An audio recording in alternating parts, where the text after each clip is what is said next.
बिस्मिल्लाहिर्रहमानिर्रहीम। अस्सलामु अलैकुम वरहमतुल्लाहि वबरकातुह। 25 करोड़ मुसलमानों ने मुल्क हिंदुस्तान के अंदर एक साथ ईद की नमाज अदा की। ऐसे मौके पर मुल्क हिंदुस्तान के अंदर कहां लड़ाई हुई, कहां दंगा हुआ, कहां झगड़ा हुआ, आज की इस वीडियो के अंदर हम आपको बताने वाले हैं। मुल्क हिंदुस्तान के अंदर 25 करोड़ मुसलमानों ने ईद उल फित्र की नमाज अदा की। यकीनन बहुत से इलाकों में, बहुत सी जगहों पर मुसलमानों का गुजर गैर मुस्लिम बस्तियों के अंदर से हुआ होगा, मंदिरों के पास से भी हुआ होगा।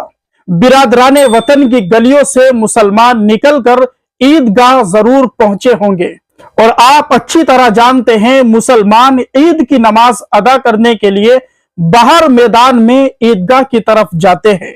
क्या पूरे मुल्क हिंदुस्तान के अंदर ईद की नमाज के दौरान कहीं कोई हंगामा पेश आया, कोई लड़ाई, कोई झगड़ा, कोई दंगा या फसाद का वाकया पेश आया?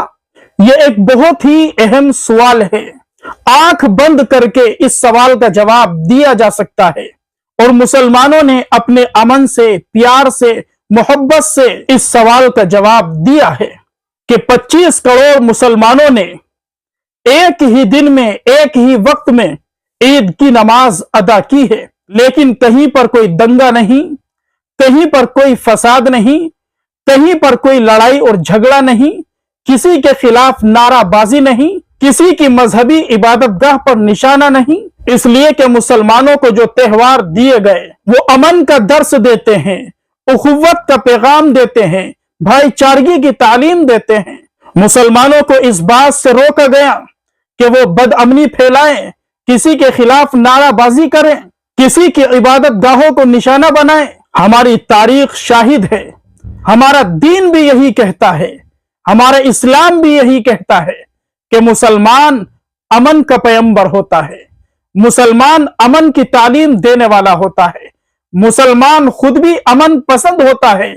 और मुसलमान की जात से, मुसलमान के किरदार से, मुसलमान की गुफ्तार से, मुसलमान के अखलाक से पूरी दुनिया के अंदर अमन ही अमन फैला करता है। ईद के मौके पर हमारे मुल्क हिंदुस्तान के अंदर 25 करोड़ से ज्यादा मुसलमानों ने यही पैगाम दिया है कि हम इस मुल्क की अमन के लिए अपने पालनहार से हर वक्त दुआओं का एहतिमाम करते हैं। हमारी चाल चलन से, हमारी खुशी से, हमारी त्योहार से, हमारी मजहबी इबादत से मुल्क को किसी तरह का कोई खतरा नहीं है। इसी अमन को हम फैलाएंगे। पूरे मुल्क हिंदुस्तान के अंदर ईद उल फित्र की नमाज के बाद इन 25 करोड़ मुसलमानों ने अपने मुल्क की अमन के लिए, अपने मुल्क की सालिमियत के लिए, अपने मुल्क की तहफ्फुज के लिए अल्लाह तबारक व तआला से दुआएं मांगी है। अपने मुल्क की तरक्की के लिए, अपने मुल्क के उरूज के लिए इन 25 करोड़ मुसलमानों ने बारगाह इलाही में हाथ उठाकर अल्लाह रब्बुल इज्जत से दुआएं मांगी है। अल्लाह की कसम खाकर कहा जा सकता है, मुसलमान कभी भी मुल्क से गद्दारी नहीं कर सकता, मुल्क के साथ कभी भी बेवफाई नहीं कर सकता। इस मुल्क को आजाद कराने से लेकर अब तक मुसलमान इस मुल्क की सालिमियत के लिए, मुसलमान इस मुल्क के तहफ्फुज के लिए हर तरह की कुर्बानी पेश कर रहा है। और आइंदा भी जब भी इस मुल्क हिंदुस्तान को मुसलमानों की कुर्बानी की जरूरत पड़ेगी, हर तरीके से मुसलमान अपने मुल्क के तहफ्फुज के लिए, अपने मुल्क की बका के लिए, अपने मुल्क की सालिमियत के लिए हर तरह की कुर्बानी देने के लिए तैयार है। अल्लाह तबारक व तआला हमारे इस मुल्क हिंदुस्तान की हिफाजत फरमाए, बदअमनी से अल्लाह हमारे मुल्क को महफूज फरमाए। जो हमारे मुल्क की आबो हवा को खराब करना चाहते हैं, यहाँ के प्यार मोहब्बत को खत्म करना चाहते हैं, मोहब्बतों के दरवाजों को तोड़ना चाहते हैं, नफरतों को परवान चढ़ाना चाहते हैं, अल्लाह तबारक व तआला ऐसे सरकश अनासिर लोगों से हमारे मुल्क को पाक और साफ फरमाए, महफूज फरमाए।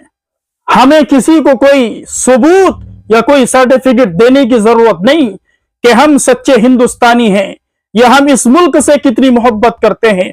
ईद के त्योहार ने 25 करोड़ मुसलमानों ने ईद उल फित्र की नमाज के दौरान पूरी दुनिया को बता दिया, पूरे मुल्क हिंदुस्तान की आवाम को बता दिया कि मुसलमान इस मुल्क की सालमियत के लिए, इस मुल्क की बका के लिए, इस मुल्क की तहफ़्फ़ुज़ के लिए खतरा कभी साबित नहीं हो सकता, बल्कि इस मुल्क की हिफाजत के लिए मुसलमान हर तरह की कुर्बानी देने के लिए तैयार है।